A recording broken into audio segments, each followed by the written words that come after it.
So all aboard who's coming aboard. If you're into the IT, artificial intelligence, the water, quagga mussels room, you're in the wrong one. This is all about economic corridors. This is all about carrying on with where we started here back about a year and a half ago, 2 years ago now out in Regina, and just socializing that concept of what is an economic corridor. So those of you who don't know me, my name is Shane Getz. I'm the MLA for Lac Saint and Parkland, better known in my parts as God's country. And I said it so many times, we get people bragging about their areas, but also we had Pope Francis come out and bless my lake. So if you need any holy water, I got the market on that. We got that covered. And the other thing that happened there is I became a parliamentary secretary for economic corridor development. And the first gentleman I was tied to is right here sitting next to me. And he's our Minister of Transportation and Economic Corridors.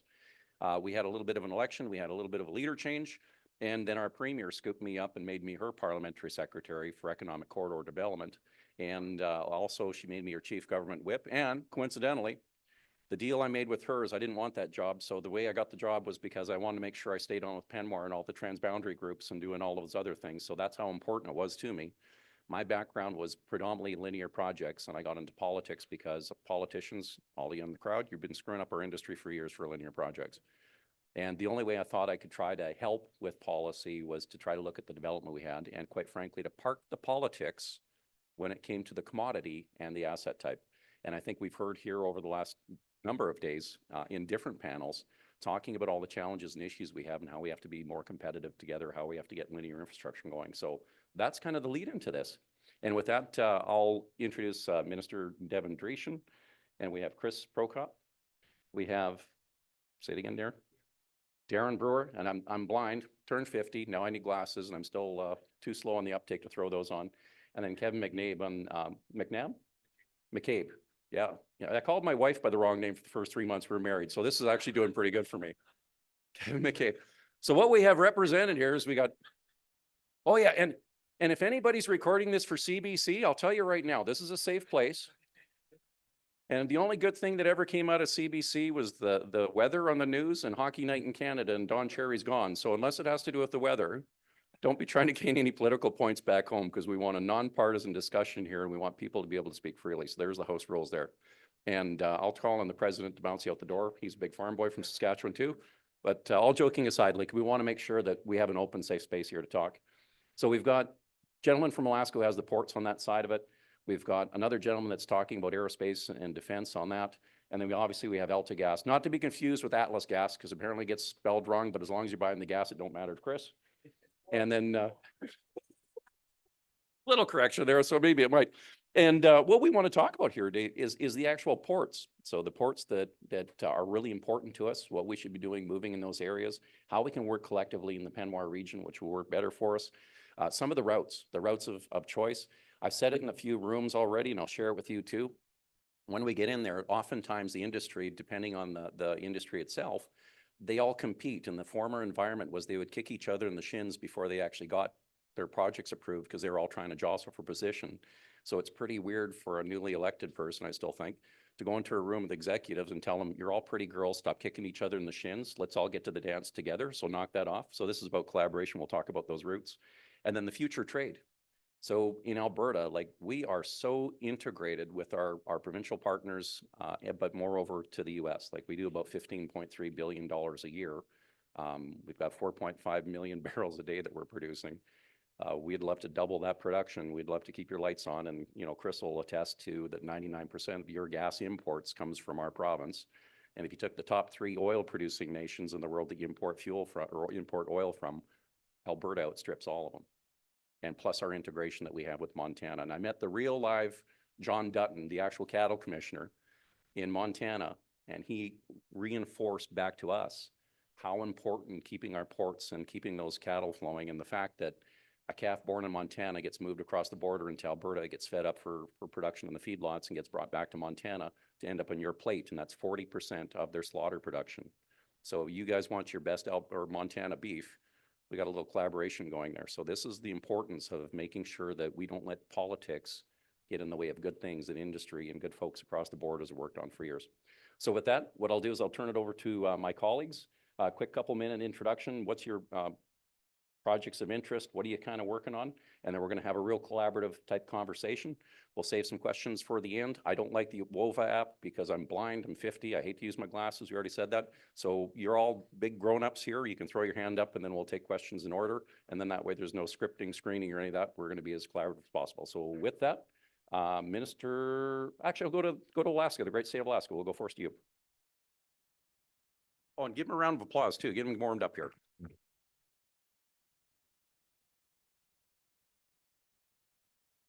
So good morning, everyone.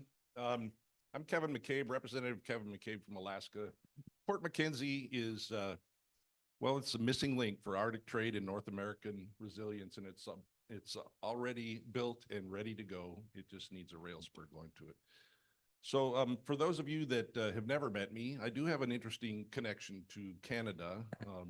Anybody a Maple Leafs fan? Ooh. Oh, that's really bad. So Now, in all fairness, if you want an optimist, those are the two people right there. They are the most optimistic people in this room. So Jake McCabe is my cousin's son, and so he's a relation, and I love watching the Maple Leafs because of that. So, and hey, go Leafs, eh? So I'm here to tell you about Port McKenzie a little bit. It's Alaska's largest underdeveloped industrial port. It isn't just a dream, it's a critical piece of infrastructure in North America. If you're talking about Fortress North America, it will be key to putting that together. It's located in the Matsu Borough. It's right across Cook Inlet from Anchorage. It's about, it's maybe 1.5 miles, if that. And it's a really interesting view to stand on Port McKenzie and look at the entire town of our city of Anchorage. It has 2 docks right now, a 500-foot barge dock with 20 feet below the keel at low water, and a 1,200-foot deep draft dock with 60 feet below the keel at low water. So it's Panamax capable. It sits on 9,000 acres of industrial zone land with virtually no congestion and room for massive scale growth. It connects directly to the Port McKenzie rail extension, a 32-mile rail corridor that is already about 50% built. That ties to the Alaska Railroad system. The rail line is a crucial link between Alaska's mineral-rich interior and the global export market. When completed, it will directly connect to the proposed Northern Rail extension, a long-range project that would extend the system from Fairbanks through Delta Junction to the Canadian border, and who knows, maybe even a rail to the Arctic, as Dana and I have been talking about. Absolutely. It ties directly to the Alberta to Alaska corridor concept of maybe a half a decade ago or more, creating a unified transportation spine from Alberta's industrial heartland through the Yukon mineral basins across Alaska's interior and out to tidewater at Port McKenzie.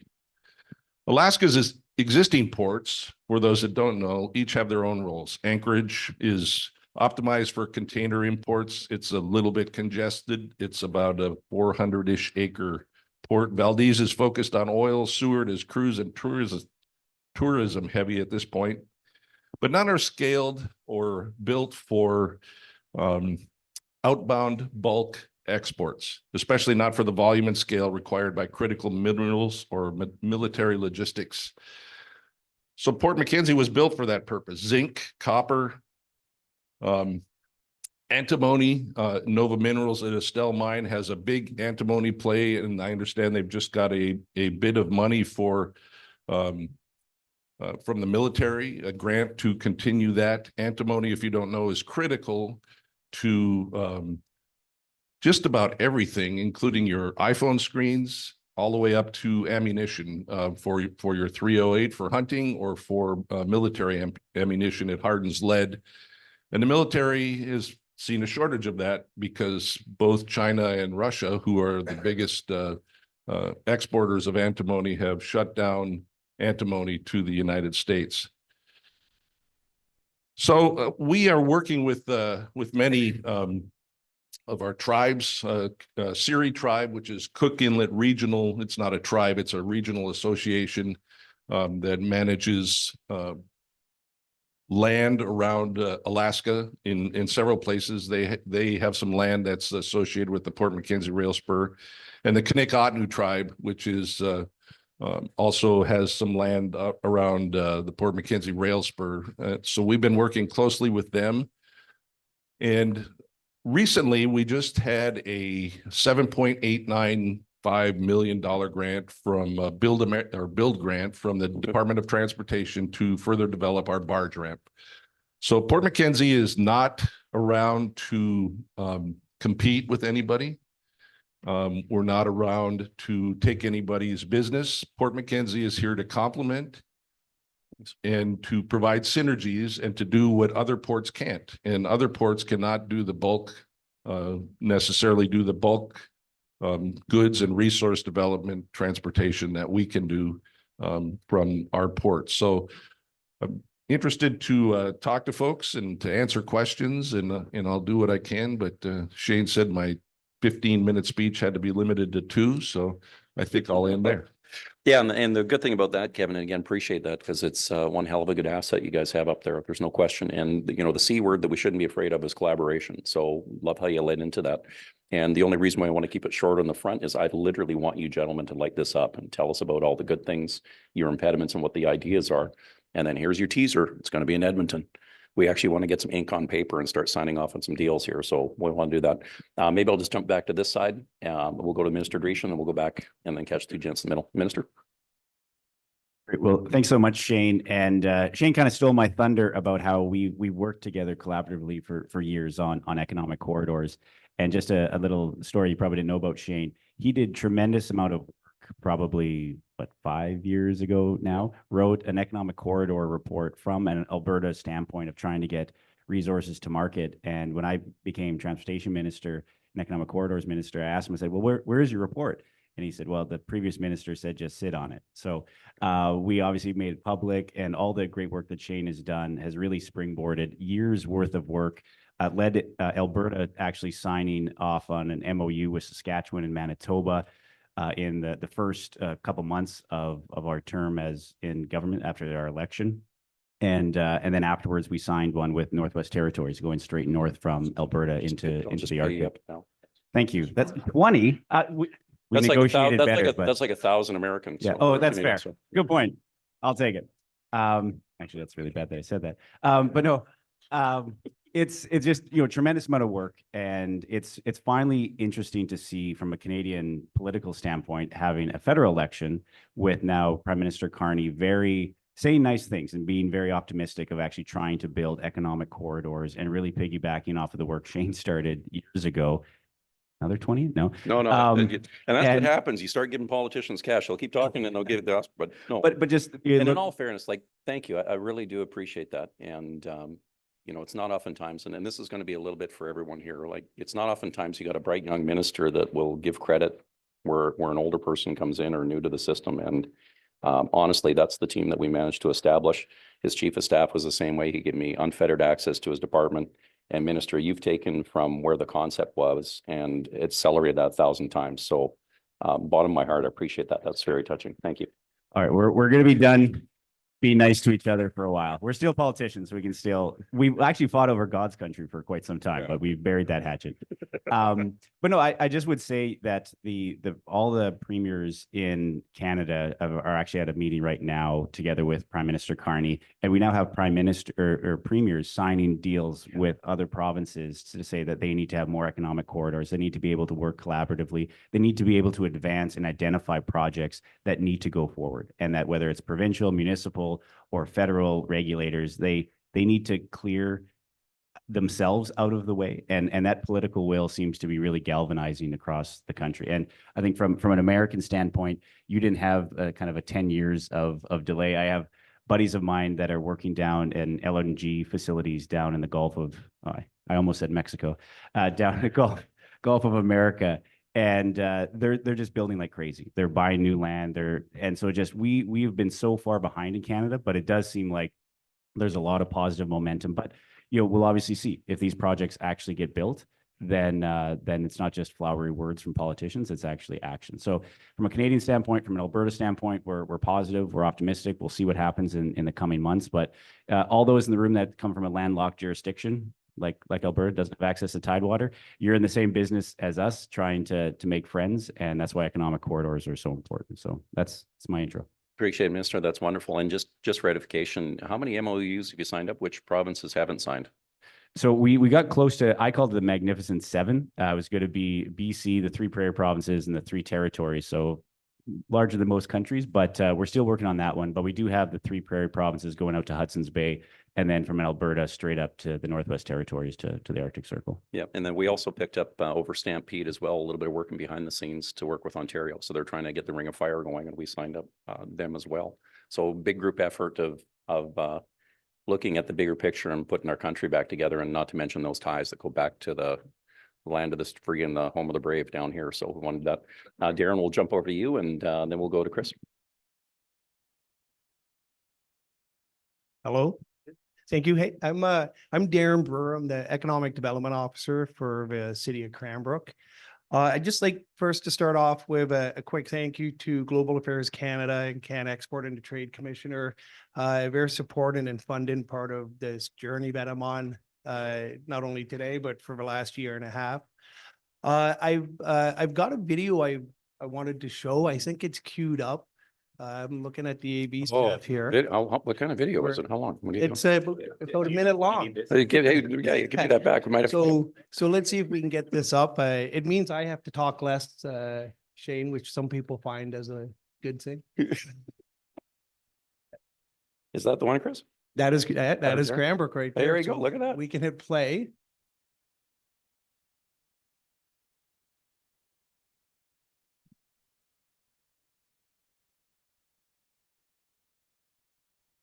Does anybody know a song we can hum to while this is going, or cue up the elevator music? Choose Cranbrook. WestJet flies out of there. We've got connecting regions. Welcome to Cranbrook. Cranbrook Chamber of Commerce. So it's a sunniest city in BC. There We you go. get You got to 22 talk this, otherwise I'll make up I stuff. can do this. I can narrate over. We got 2,200 hours of sun in BC in Cranbrook. So we get prairie level sunshine. We're just talking a little bit about the housing that we built over the years. There is a snazzy song that plays over this. It's there actually isn't any narration. It's supposed to kind of tell its own story. We're seeing our College of the Rockies and our regional hospital.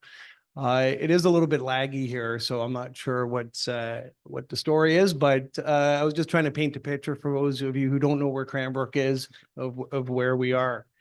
It looks like we're having some technical issues, so it's playing again. Hey, Ooh, and there's sound.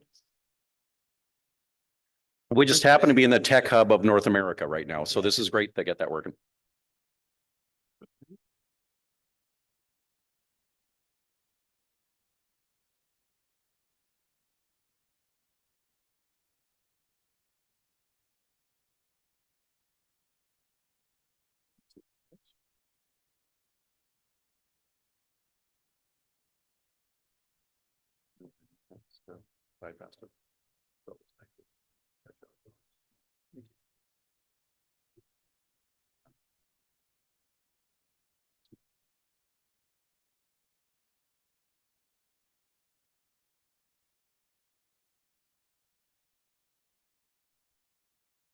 Awesome.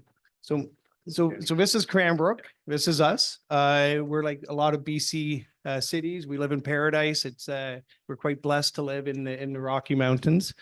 But what kind of brought me here, and I just kind of talk a little bit about, you know, how I got to be on stage today is the city we own international airport. It's called the Canadian Rockies International Airport. It's part of the Federal Aviation Network in Canada. So it's a port of entry. We have CBSA. It's an international airport, but ironically, like the international airport in Spokane, we don't land any international commercial air traffic, which is kind of funny, but we do get charters and things like that. We used to have a direct route from Salt Lake City that would land in Cranbrook. But part of the land that we have around the airport, we have approximately 100 acres of land that we're trying to develop in partnership with our First Nation. So in Cranbrook, it's called the Tanaka. You saw on our Amakas Natanic. We have our next video up here. There's more videos? Yeah, and then I don't have to talk, actually. But what I'll do is I'll just talk a little bit and then if we can play that, we'll call it a day, right? So, but what we're trying to do with partnership with Can Export is a supply chain study and a business case for a trade corridor between Calgary and Spokane. You'll notice that I don't work for Calgary or Spokane. Cranbrook is in the middle of the two, and we're proposing that we could be a node on this supply chain. What it is, it's focused on aerospace, defense, and energy. And what we want to do is create a model for economic development for rural communities. So what that means is we want to put together zoning and permitting tools so that the land's investment ready. So when someone does show up, we're able to activate that. We want to have things like an FTZ zones, controlled goods compliance, ITAR alignment. For anyone in the defense space, you're familiar with what ITAR is. And we all want to do this at ports of entry. So our airport is technically a port of entry, and we want to provide programming and supports for that. And as an example would be the ITB policy in Canada. What it is say Lockheed sells $100 million worth of aerospace stuff to the Canadian government. There's a dollar for dollar match that then the aerospace prime is responsible for as an investment into the Canadian aerospace sector. So it's meant to attract foreign investment as well, in part. So we're trying to tie in these programs. Now it was, and how we kind of got it, I guess brought up here is when I went to Alaska last year I met Shane, started talking about this corridor idea that we had, and it was aligning with a lot of other initiatives that are out there, like the Alberta to Alaska supply chain, and then there's the ports to prairies, which is the Gulf of America. It says it on the new FAA maps, by the way. I'm fly as well, so I bought the new maps. It literally says Gulf of America, so it's official. So, but what we've discovered as we've traveled down this path is it's really more about supply chain and connecting Calgary to the Western Seaboard. And it's more of an aerospace and defense. It's also Alberta energy. And it's also about creating a resilient or secondary supply chain in the case of a national, like a natural disaster or a black swan event. I mean, I myself lived through something like this 3 or 4 years ago when COVID came. I bought a car and it was in Vancouver. And it was when the floods had happened. And the only way I could drive back to Cranbrook was to come down to Seattle and drive across because the province of BC was cut off by all the floods. This is about 3 or 4 years ago.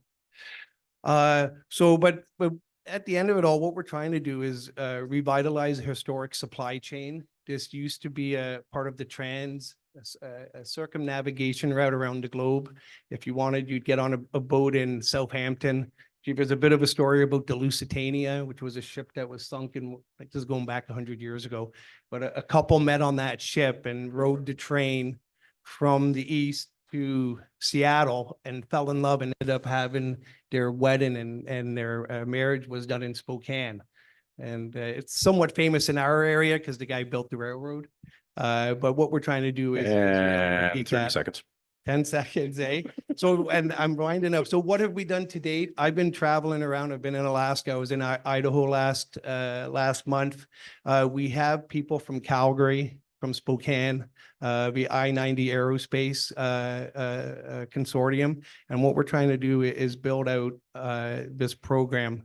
And we're in the early stages. So the call to action for everyone here is we're trying to asset map a lot of the things in the Pacific Northwest, so we can fill in the gaps and have a full supply chain study. And time. That's it. Okay. Here we go. We got Thank we got you. more discussion to do, so you don't have to Yeah. you don't have to send it all. Keep some of that power to dry, partner. Chris, back over to you. So I got like 30 seconds. No, you got at least 5 minutes now from that one. Yeah. Do I get $20 too? Well, it depends what you say. Yeah. That's how the economy works, folks. Like you don't keep money. You only hold it for a bit. You can rent it, pass it on. Perfect. Thanks to Penwar for having us here, and thanks Shane for moderating this. I'm excited to be on this, but a little nervous. We'll see where it goes. We've had some interesting conversations. Yeah, this is never scripted. As- If you come yeah, to as a if you few come to days an ago MLA on, yeah, Gets an event, it's absolutely. never So, scripted. It's always fun. Yeah, happy to be here, and I love that you got Canadians on a panel, and right out of the gate we're talking about hockey. Full disclosure, I'm a Canucks fan. I got 5 kids. They all play hockey. My wife's from Kelowna, so mom knows best. So we're all, yeah. I know in Kraken territory that's caused a problem, but there's a good rivalry starting here with those two teams. So AltaGas, not Atlas Gas. Thanks, Shane, for pointing that out. Yeah. So here's a quick slide deck we'll go through. So just want to go to the next slide just to kind of give a snapshot of our company. So we're a leading energy infrastructure platform. We invest in long life infrastructure assets, and we're keen on providing stable energy, growing for our customers, and affordability. So 2 business lines we're in: midstream business line, which is what I'll be here to talk about today. That's in Alberta, BC, and down in Washington here. And then we also have our utilities business line, which we own natural gas utilities in Washington, DC.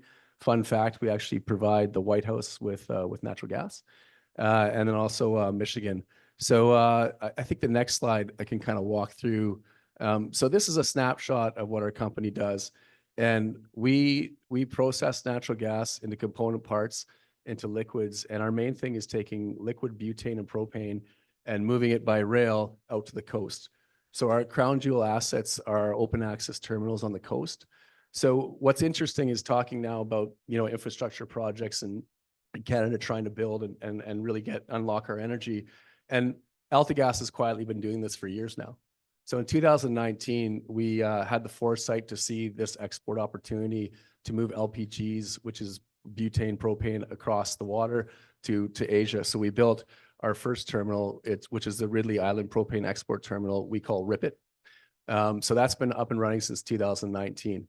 We're now building, it's really exciting, our next project, which is REEF, which is additional propane, butane, but can also do other commodities. So this project is in the ground, being built right now. It's impressive if you've been out there. I was just there on Wednesday. You've been there for a few visits. But again, we've been doing this, navigating regulatory, et cetera, and moving along. So we're a great story for Canada. We're a great story for this whole jurisdiction. And REEF is more than just LPGs. We can do ethane, we can do other liquids through it. So exciting to get that built. And we're looking at an in-service date of end of 2026, early 2027. So again, these are open access terminals where we deal with 70 plus suppliers of energy from Canada. And we have 12 or more export companies that we export to across the water. So exciting stuff. And we also have our terminal down here in Washington in Ferndale, which is also interesting as well, which we bought out in 2021. And we've done a lot of work down here, working with everybody, stakeholders, et cetera. So really exciting stuff going on. But I think what's so interesting about it is we're talking about supply chain. And if the slide we had up before, we use CP, we use CN, we use BNSF, we are supply chain. And what's the magic for us is it's not just about the ports and export. It's this whole aggregation system we have where we take energy from multiple customers and we sell it to export. But what's so important for us is supply chain. These issues around rail, et cetera, moving our product and working with people. And the other Canadian piece I'll add, and I'll finish up right here, is that, of course, Canadians, we're talking about collaboration, which is a core value for AltaGas. Getting out and meeting people. I've had some great discussions over the last couple of days. Collaboration is so important to what we do and so important to making these businesses work. So yeah, Cool. Let's dive in. So let's dive in there. So firstly, any flat earthers in the crowd? Okay, good. This is going to make the next part of the Here we go. conversation go real easy. So yeah, and that's part of the issue, right? Like, the Arctic is that place that's way up there. It's full of polar bears and a couple igloos and some seals, and no one ever visits there. And no one's really interested in the Arctic, right? Is that the narrative? Yeah, right. And here's it. So that was the kind of thing that was stuck in our heads for years. So Premier had sent me over to Reykjavik to go to the Arctic Circle conference. 2,500 people are sitting there. It got really sporty when the exiting person from NATO, the head person from NATO that was going to Brussels, was in the crowd doing a couple of these. 2,500 people demanding an apology from the Chinese ambassador, because the Chinese ambassador 2 years ago had told them and the crowd and tried to embarrass him that he was a conspiracy theorist when he said that Russia and China would be doing joint Coast Guard operations and moving phantom oil fleets out in the Arctic because there's not much ice there anymore off the coast of Russia. So these ships are going nonstop. The embargoes didn't work. When you've got countries like India showing up, you've got Singapore, you've got Korea, they're all Arctic nations, right? Right? They are. So when they're at these conferences saying that they have Arctic status, and China is one of them, they're saying they have Arctic status. That is our backyard. So when the Trump administration is talking about the North and it's getting sporty up there, believe it or not, folks, the rest of the world is paying attention to it. And when you've got people talking about supply, you better take some wine in your water with all of, and I'm going to say it very bluntly, all of the rhetoric and the things that have been put out there to divide us over the years. Energy policy, security policy, stop picking which brand of Skittles you have when it comes to hydrogen. If anyone tells me about hydrogen again and that green, blue, purple, pink, knock it off. Like literally, we're the hydrogen guys, will produce you tons of hydrogen. Where it really comes down to is this simple thing that Mark Twain had said a number of years ago, and the best I ever heard it was from a senator in Nebraska. Whiskey's for drinking and water's for fighting over. We know full well, a few years back in Boise, Idaho, the CEO of Simplot told us if we didn't increase ag production by 20% in the next 10 years, hundreds of millions of people starve to death. Last time I checked, to keep people alive, I need water. So when we want to talk about energy security and policy, let's not get that tripped up when we're talking about corridors, because we're going to need massive corridors that can approve linear infrastructure projects for the next years to come. So we can make sure that we're sovereign, that we can make sure our countries are solid, that we can make sure we have this infrastructure in place. When it was taking us 15 to 20 years to build a blessed power line, it's not going to work. So where's the person recording for CBC? Because that one will make the news.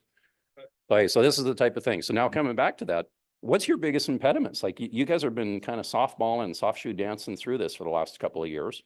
Do we actually feel some tailwinds? Like are folks starting to get the message here that we need to be more collaborative, but also to get out of the way of ourselves to get some of these things built? So I'll throw it out. Who wants to go first? I'll tell you what our biggest impediment is. It's not Alaska's, it's not the United States, but it's us, Canada and the United States. You mentioned Arctic. There's trillions of dollars of resources in the Arctic. How do we get there? How do we get there over land right now? There's two roads, the Mackenzie and the Dalton, and they both frankly suck. I mean, if you're a truck driver, they will tell you those roads are horrible. So why don't we get together and build a rail somewhere in the United States, maybe in Alaska, part of the A2A, and build a rail to the North Slope? We're going to need it if we're going to develop our resources. The first step in any kind of resource development is transportation. I don't care if it's a mule with a saddlebag, you got to have transportation to get your resources to market. So the whole Fortress North America, protecting the Arctic, protecting our assets up there, developing our assets up there is going to depend on transportation. And neither the Mackenzie or the Dalton is going to handle it. Love it. So when it comes back to it again, remember your history. How did we build the countries? It's built on rail. I think we saw a slide there the other day on our side of the border. 90% of our population hovers around that border. Guess what they're hovering around? The first railroad. So literally what we've got to think and change that paradigm where we drained everything from the north and went south. We're going to have to tip that on its head a little bit here. Chris, you were going to say something there, or maybe? Well, I was just going to say, like, talking about, how close we are, there's such an opportunity, and to answer your question, it's, like regulation, et cetera, get in the way of unlocking opportunity. And the one slide I didn't get to is just, we call it our West Coast advantage, AltaGas. We're so close with shipping routes to all these countries that are looking for our resources. It takes 10 to 14 days to get across the water. Whereas with coming the Panama Canal through, there's the schematic there. Okay, right. I mean, that's an advantage we have for our business, but we all have it in this region, right? So unlocking more export to be able to get where we want to go. And I hope in Canada, we're starting to go the right way. Like I get your comments and hopefully we're there. But it's really unlocking these opportunities, working together to see this. But I mean, this picture just tells the story. 10 to 11 days to get a ship. We can get a ship across and back. And as long as it takes for an LPG ship to come from the Panama Canal, from the Houston Ship Channel. So if you look at that, I think you could look at, say, we're too close to some of these countries, but we're so close. Again, collaboration, like this is such a massive opportunity for all of us. And I think it's getting out of our own way, right? And rail, where there's rail, economies spring up. Where there's energy, economies spring up. Our way of life is based on these things. So I think these are the right conversations to be having right now. Okay, cool.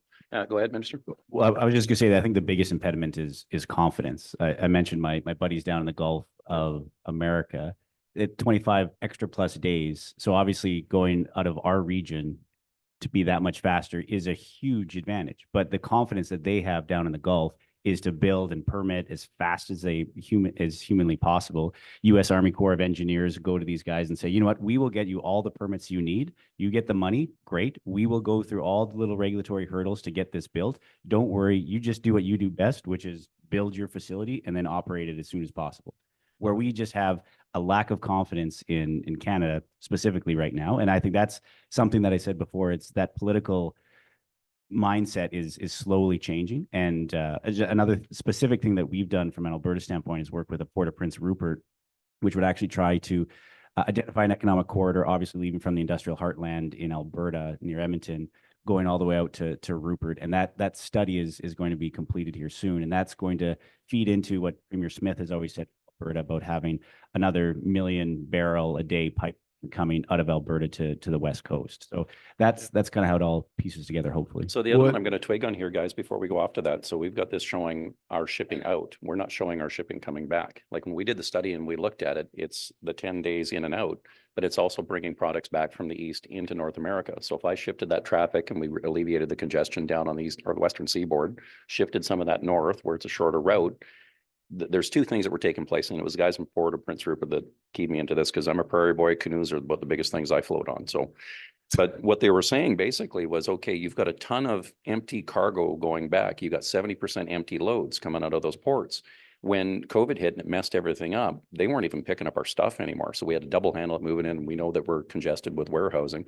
So when we looked at the model, it was like, okay, can I get full use or better use of those ships? We're sending your stuff out. What are we bringing back? If you move that a little bit north, all of a sudden those train cars are moving. We can get stuff into Chicago 10 days quicker, alleviate that supply chain.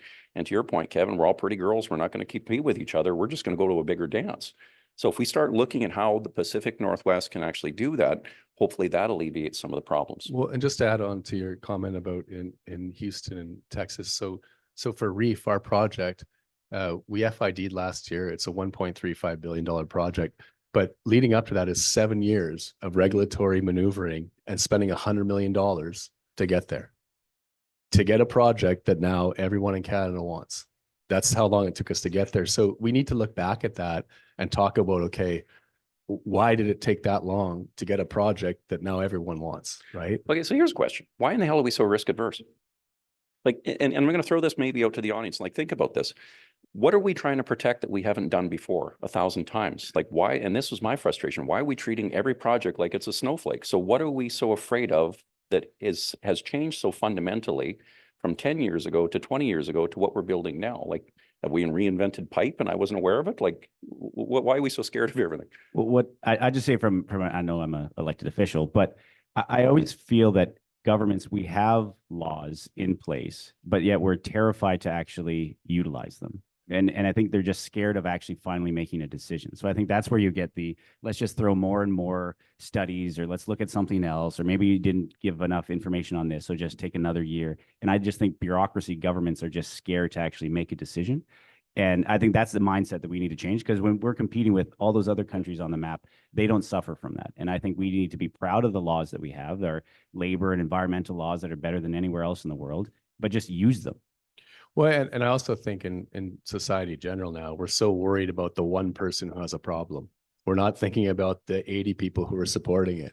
And there's this fear of someone has a negative thought on it and they just step away.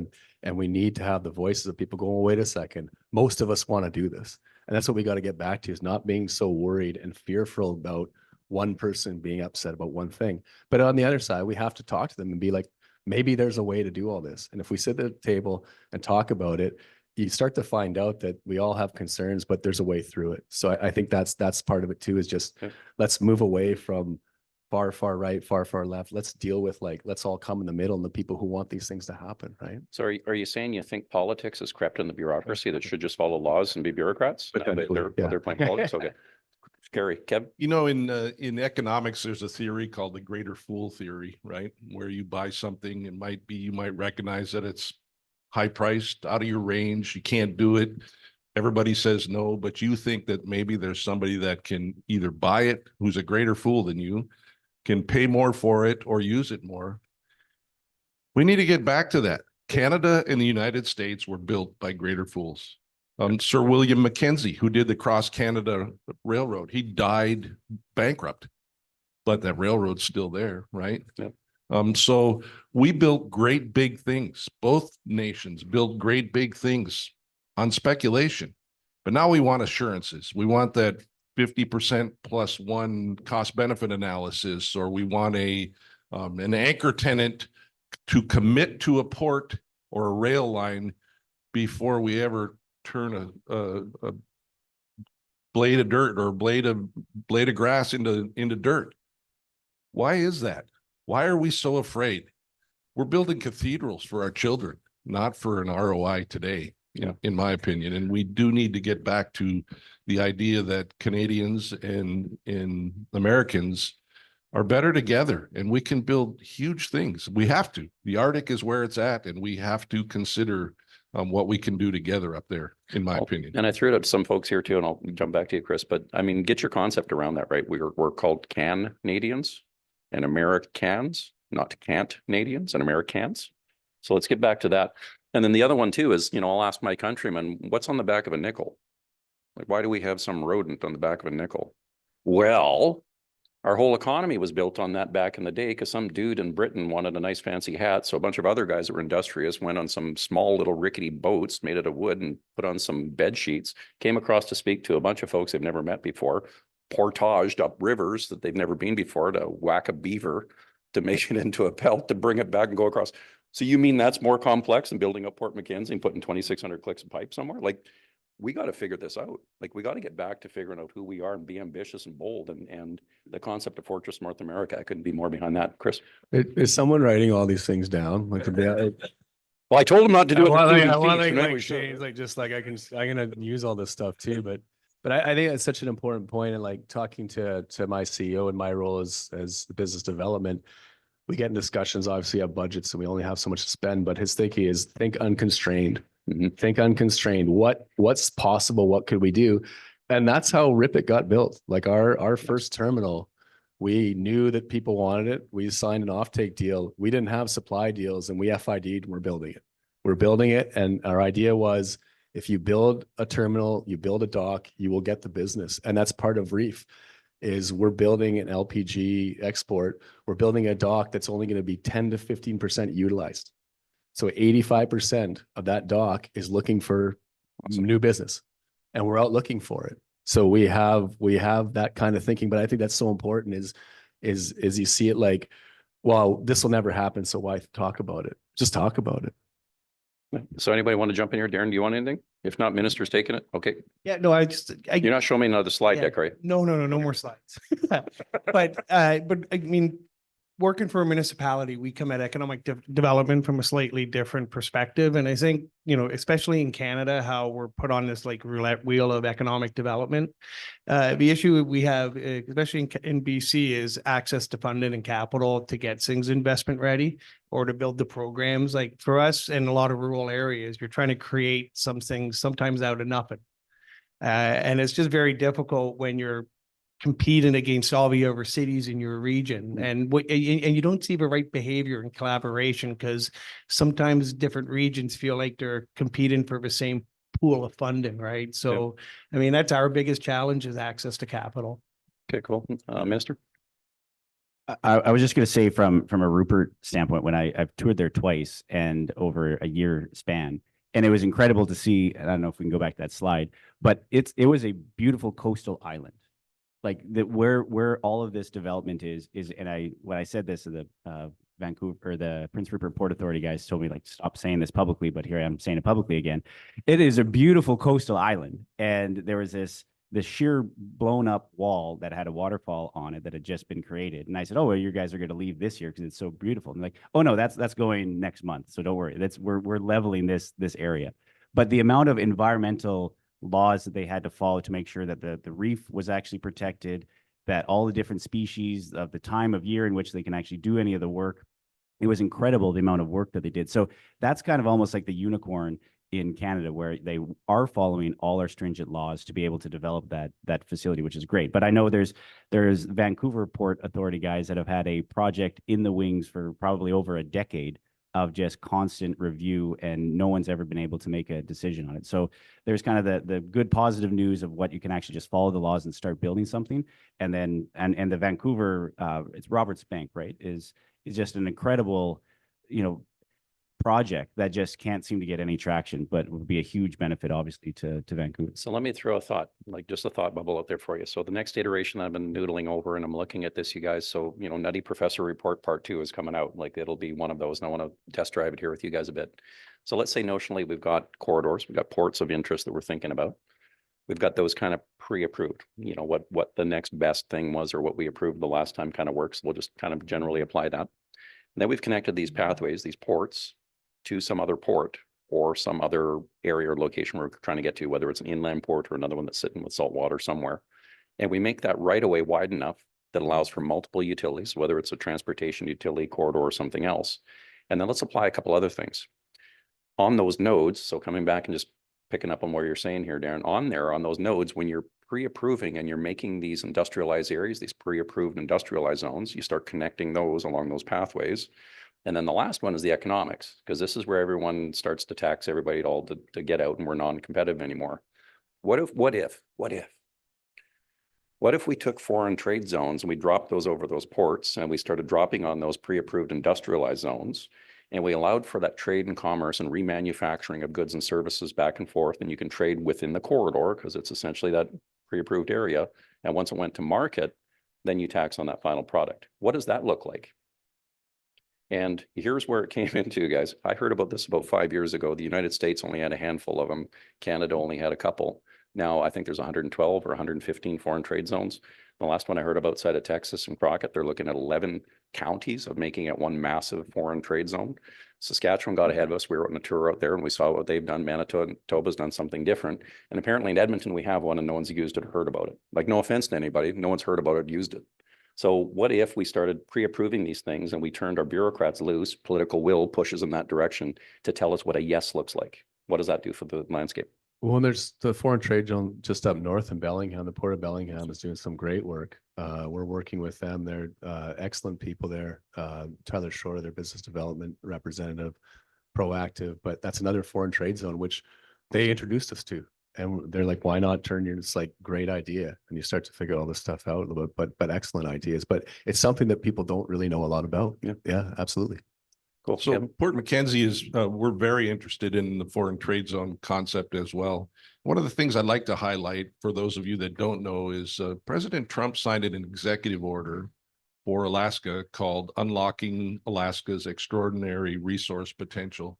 And in that huge, more than a page executive order, he tells basically everybody that works for him to get out of our way, from the EPA to the Department of Interior.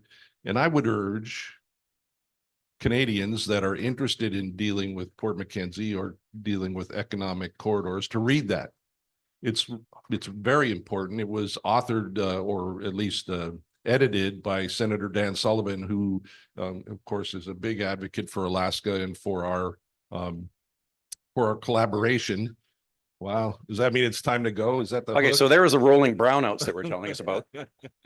We need to get these power lines built, folks. Oh, it's just a warning shot. Thanks. In any case, talking about EPA and regulation and environmental concerns, the EPA is also very focused on that executive order, as is trade, getting out of the way so that we can do what we need to do. And Canada might as well get on board with the rest of us, and we'll get on board with you, and maybe we can, the MOU you're talking about at Edmonton, let's do it. I think we need to put it together. There's an American right there. Well done. Minister.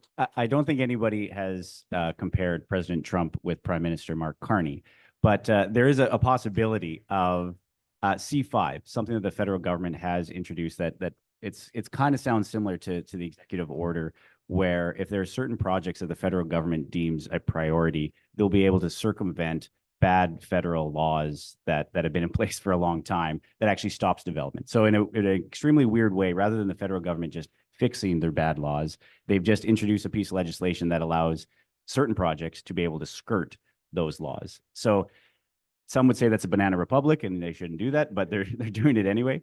And there is going to be a federal committee that's going to be reviewing projects going forward. So it is a weird, from a provincial standpoint, it is weird to be able to try to put a wish list of what are projects that you would actually like to see that can obviously skirt around these laws.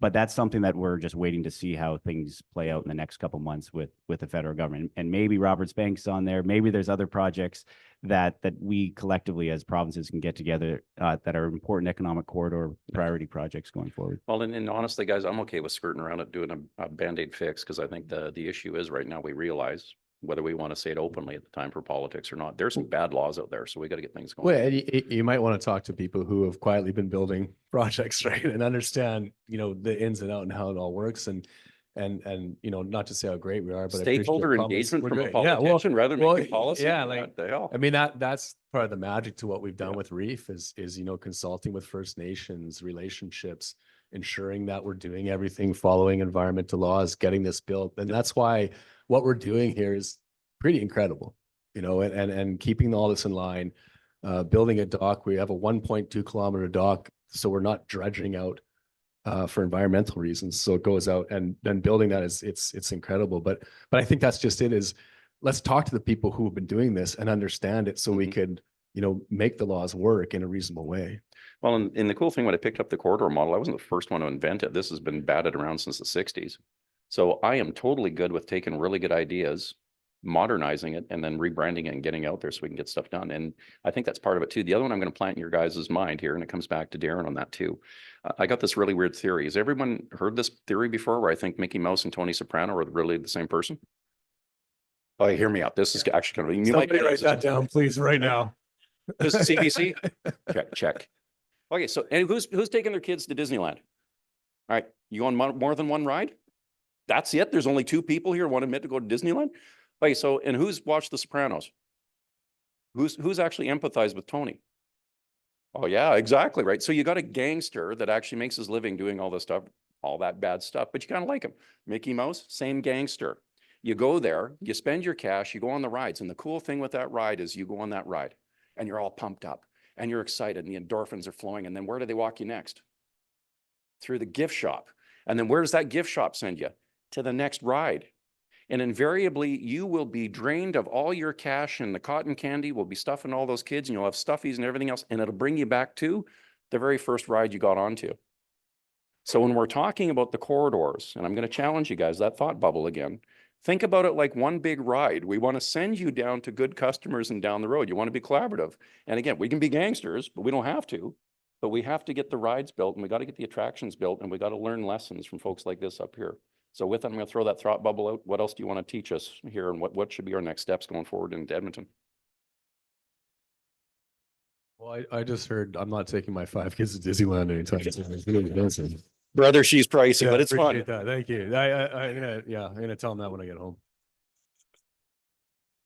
I just say leading up to Edmonton and us being able to host it at Penwar next year, it'll be interesting to see what has materialized and what has happened within the next 365 days. If we had that Fortress North America, if it really gets solidified, if there are big major projects that have been identified and are going through the process of being built, that to me is going to be impressive. And something that on the defense side, we've heard rumors of it, but obviously we haven't seen anything materialize. But of the NATO defense spending hit, a 2% target or a 5% target, maybe, I mean, that's what built a lot of the infrastructure going up to Alaska in the first place back in the 60s. So if there's something like that could actually happen within the next year, and we can actually see some big major infrastructure plays going up to Arctic ports and have, roadways that aren't justified to be built right now with our current metrics, but on the major economic corridor piece and the bigger, larger plays, hopefully we can see some of those projects materialize. So I just think it'll be interesting to see what happens, or we're just stuck in the same rut that we've been for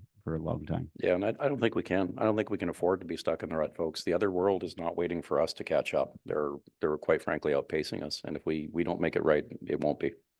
I'll just add to that. I think it's like, and I've heard it over the course of a couple of days here being at Penmore about collaboration and working together. And I just like throw some numbers that that I use in some of my presentations, but the Pacific Northwest, when it wants to compete globally, When you look at, say our region, I'll use Calgary as the center of the universe, right? But you draw a 10-hour circle around Calgary and you maybe have 20 million people. You draw a 10-hour circle around Toronto or Montreal or the epicenter of the universe, and it's like 120 million people. And like the size of the East, I mean, the only way we're going to compete is as a region, as a group. And when you expand that out globally, and then we're competing with China and Asian countries, I mean, the gap's even bigger. So I see the way forward is really as a regional collaboration. Yeah, right on. Kevin? Thanks. So, we keep talking about, I'm lapsing into the Canadian, I'm from northern Minnesota. So about, whenever I talk to Canadians, I tend to do that. So anyways, consider the news that came out in the last 2 weeks or so about the Chinese tunnel. If the Chinese can build a 7-mile long tunnel underwater in 121 days, 80,000 pound sections, they built them and sank them and married them all together. Why does it take us 20 years to permit a mine or to build a road or to build a railroad? We have got to start to figure out how we're going to compete with nations such as China, Russia, some of the things that they are doing, and try to move this forward. And I think that as the whole reason we're up here, we are better together. We really are, despite some of the, I think somebody said it the other day, the provinces in the states need to learn to work together, because obviously some of our higher up leaders are sparring now and again, and maybe we just should ignore that and do those things that we need to do to get around it. It's always better to beg forgiveness and ask permission. Yeah.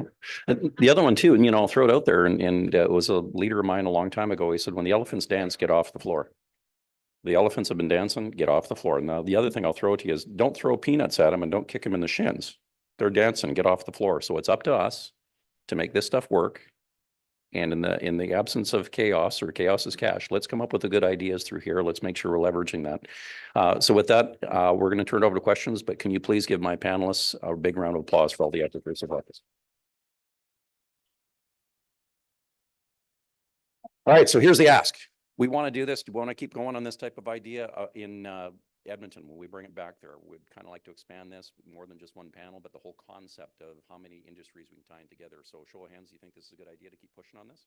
All right, cool. That's awesome. Thank you. Coalition of the Willing is the best. We didn't ask the other room, so we asked you in here. You're on record. With that, do you have any questions or comments for us? I'm all good for good ideas. Yes, sir.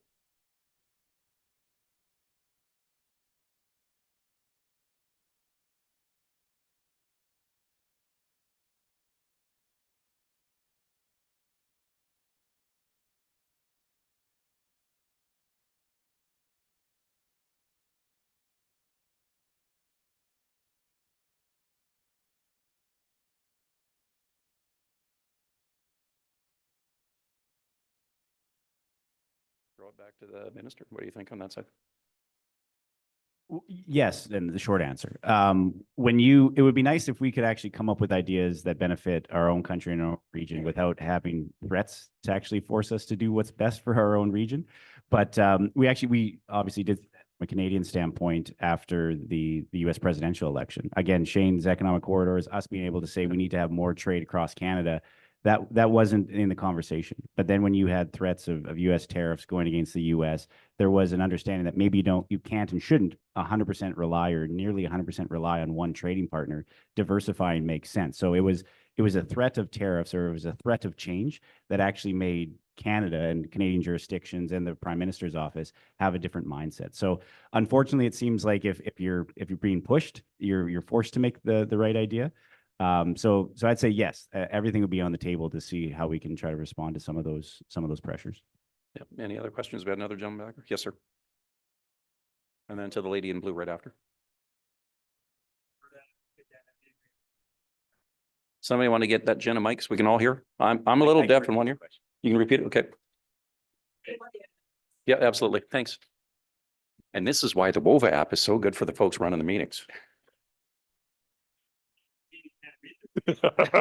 I know, I'm blind. It's terrible. I blame the public school system and old age. All right, Tyler Olson with the MDA Greenview from Northern Alberta. we've been fighting with consultation for projects, highways, you name it.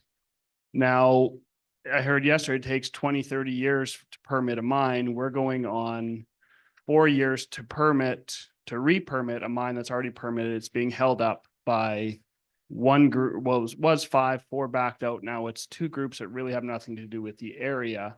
You want to talk about big projects. How are you going to deal with consultation? I'm curious, the Reef project was 7 years. How much of that was consultation for certain groups? So this is a safe space, right? So this is a let's safe talk space. about the 1 or 2 groups that are holding up projects for nations. So let me float this one out here. I was the first one to go into Treaty 8, and they put together an economic council. So I was the first one to pitch the idea. What I was looking for was 2,600 kilometers of right of way, 2 kilometers wide. I needed 1 kilometer for caribou and bugs and bunny zones and a buffer, basically. And one of the chiefs was, well, there was a number of the chiefs in the news that were absolutely attacking our administration. There was no question. So I'm kind of going into quasi-hostile territory on this, pitching the concept that I basically laid out with you guys here. Now, I'm getting ready for the questions. There was a bunch of nods. There was a few of these things. And the first question that came to me was, we have a problem with the width of your right-of-way. So in the back of my mind, I'm going, okay, how skinny can I make this thing? I still need the 1-click buffer. Maybe we can jostle some areas. And the whole idea was for them to tell me places we could go and where we shouldn't go and where they would like us to go. Other than, anyway, it's leading up for the tell us where to go. But that was the idea. So very open conversation, similar to here. So now that question comes back with the right-of-way. And what they came back with was, can you make it wider? Completely 100% counterintuitive. What they were looking for was potentially making the right-of-way 10 kilometers wide, not 2 kilometers wide. When you put it in those areas, then they know for 7 generations of what can be built in those areas. So I think honestly, we've got to get out of our own ways. We've got to start looking at how big we can make these things, do the disturbance once, stop treating everything like a postage stamp and a snowflake. And the other one, it's going to take some intestinal fortitude for those that are having these meetings, again, coming back to that risk aversion. Who are the people that are in the room and what are the reasons there? Is there some other foreign interest that's paying protesters to stop our stuff so they can eat our lunch? Like, we got to start reconciling with what's actually happening out there. So let's talk about what's real. Let's start pre-approving these things. And you're not in full consultation, but you're into that conversation at the front end. So with these things start to go into place, you want good coalition of the willing, like-minded people, and the other detractors that are starting to come out there and disrupt your thing, realize they're disruptors. I'll throw it back here for comment on that. So in Alaska, we call those people bananas, right? Build absolutely nothing anywhere near anyone. They don't really have a vested interest other than they just don't want you to build. They don't want you to impact the wilderness, right? But Alaskans, and I believe Canadians as well, do it better, safer, more eco-friendly than any other nation on the planet. We know how to do this. On the North Slope, if you spill a teaspoonful of oil and you don't report it, it's a reportable offense. If you don't report it, you're fired immediately. And the unions are on board with that. So we do it better than China. We don't use child labor. So how do we convince the bananas people, or there's also CAVE, I think, Citizens Against Virtually Everything is another one I've heard. How do we convince them of that?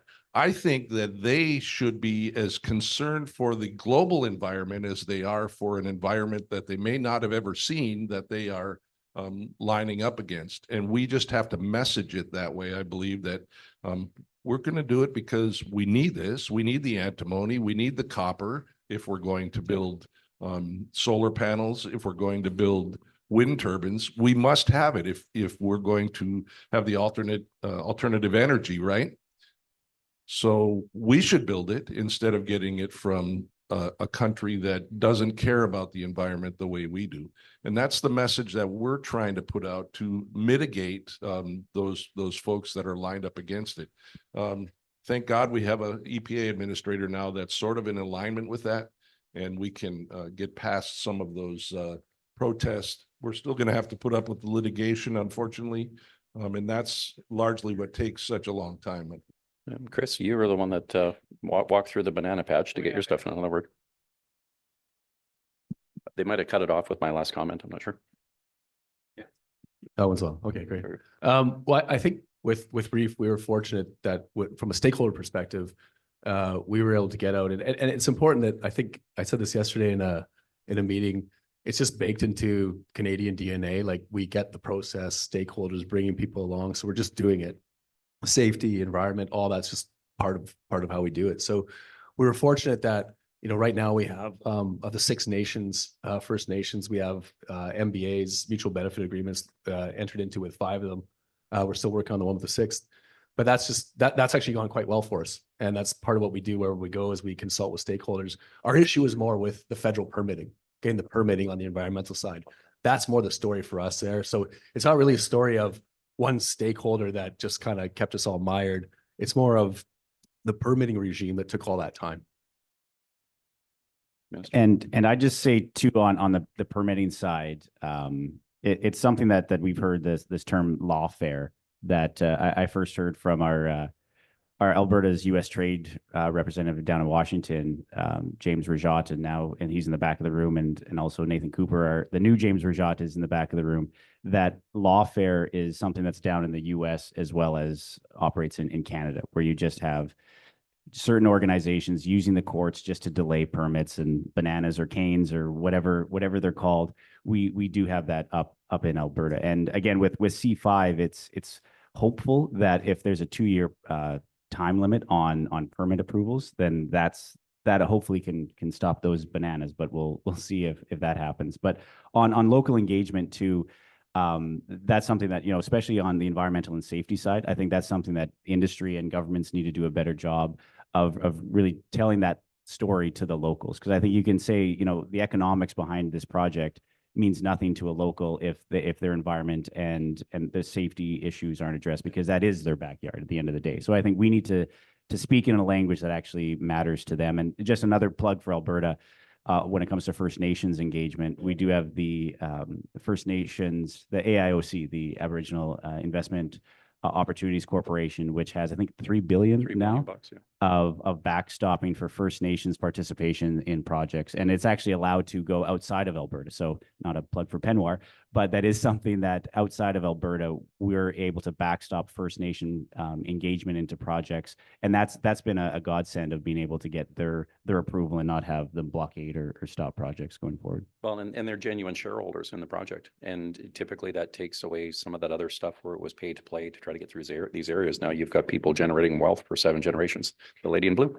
Thank you. Trudy Clausen from the City of Prince George City Council. I'm not seeing the coordination yet that we need to see in order to build these economic and energy corridors. For instance, we've been trying to get that, like the hydrogen corridor built, and we're still waiting. So, I mean, I hope we can get some action on that. But in terms of building, I was just at the resiliency session this morning and just thinking about Alaska and just remembering there used to be a plan to build a rail link between Prince George and Alaska.